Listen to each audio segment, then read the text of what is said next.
Sveiki. Šiandien apie dovanas.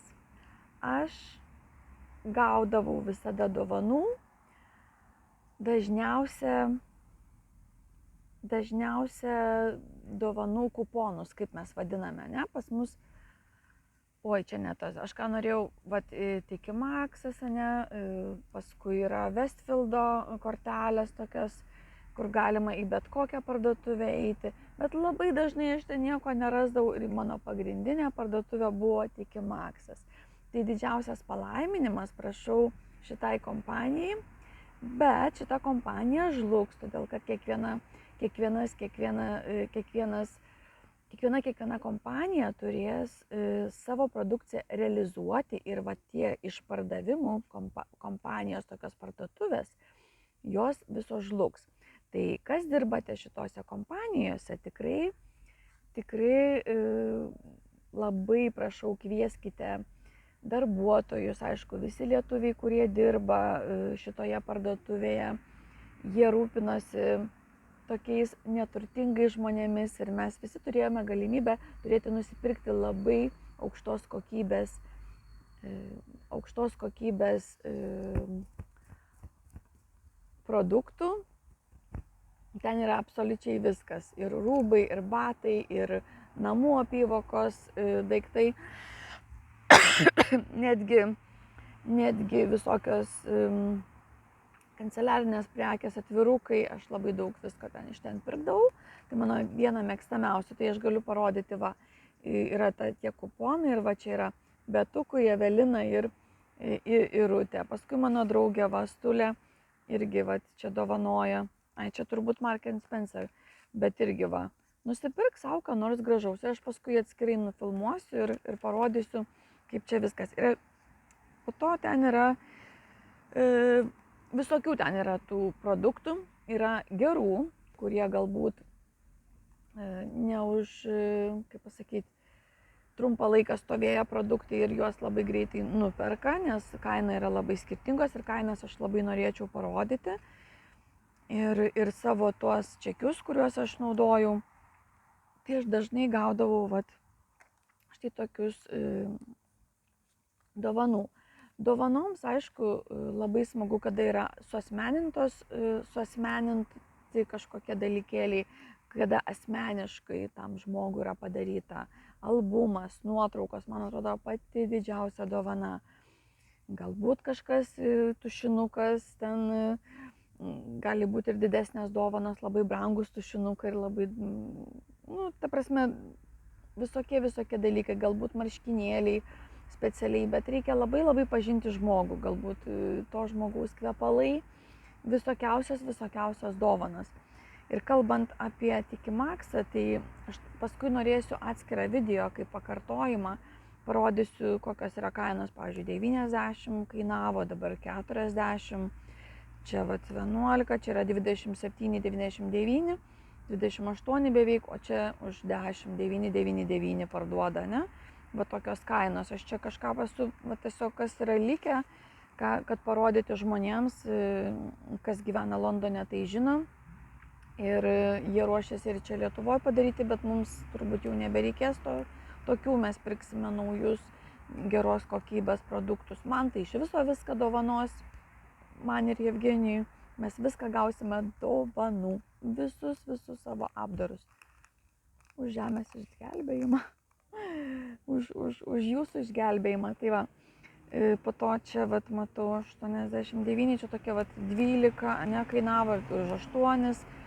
Po to čia kažkoks yra produktas, aš net neatsimenu, 69,90 už 19 nusipirkau. Net nežinau, kažkas čia prikabinta, tiesiog nerandu. Nerandu, kas tokie, nesvarbu iš tikrųjų, ir dovanų kuponai, ir čia pas mane, aš matau, mokėta kortelė. Viskas, aš tiesiog noriu parodyti, kad aš jokių mokesčių aš neslėpiau, aš viską dariau teisingai, viską pagal, tiesiog dariau teisingai verslą ir aš nenusipirkau namų, nes viską dariau sąžiningai. Aš turėjau automobilį, bet po to vėliau jį pardaviau, nes neturėjau kur jo laikyti ir po to jis tapo nebereikalingas.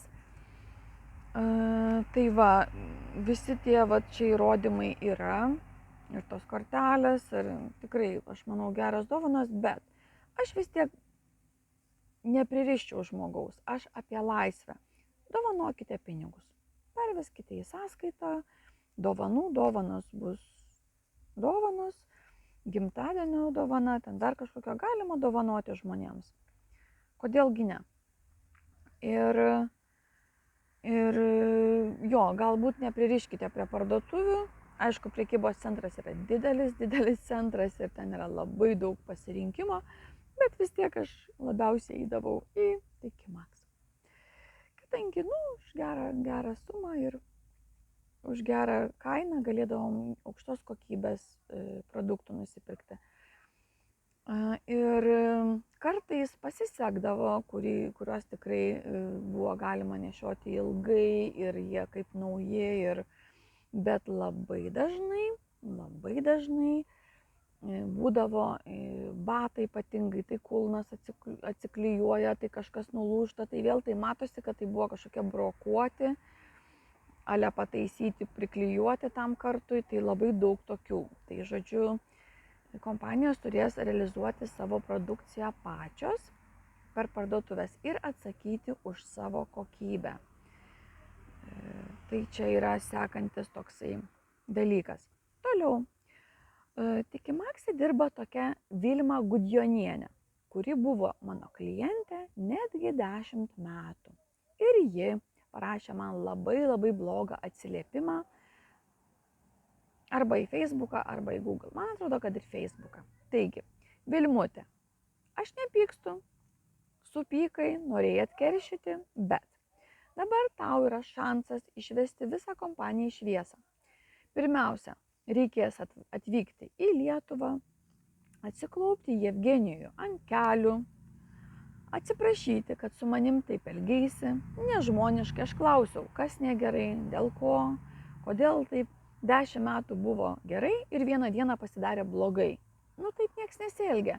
Čia yra pyktis, kurį turi išsivalyti. Aš tai nepykstu. Aš žinau, kad čia yra nelaimingo žmogaus poelgis. Man neskauda. Jau niekas nebeskauda.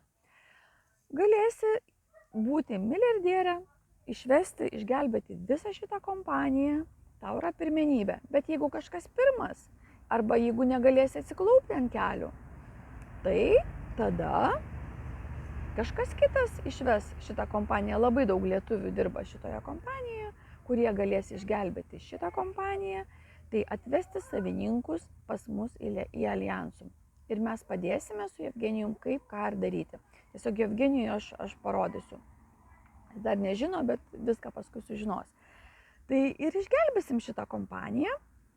Bet Vilmutė yra paskutinis šansas. Vilmutė, aš nepykstu, aš žinau, kad tai yra pikto žmogaus, piktos moters poelgis. Bet tu širdyje yra nuostabi, mes 10 metų draugavom, buvo tikrai labai gražu. Ir įsivaizduok, tu vieną kartą supykai, čia taip, aš noriu pasikeisti, bet reikėjo kalbėti, kad aš noriu, tikrai Betą noriu pasikeisti, tikrai noriu tų tamsių plaukų. Ir būčiau nudažiusi. Bet, gal noriu, gal taip. Toks labai neaiškus tavo buvo pasakymas, reikėjo aiškiau sakyti, bet tvirčiau sakyti, bet aš tikrai noriu nusidažyti tamsiai plaukus ir aš nejuokauju. Jeigu tu nenudažysi, aš eisiu kitur. Ir būtų buvę viskas. Ir aš būčiau tau nudažiusi.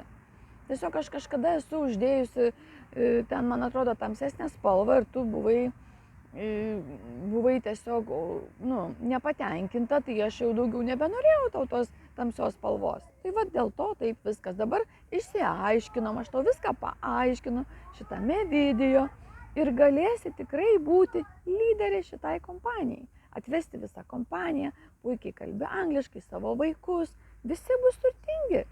Įsivaizduoji, kiek čia pinigų, wow. Ir bus labai daug gerų dalykų, jeigu galėsim atsiklaupti Jevgenijui ant kelių.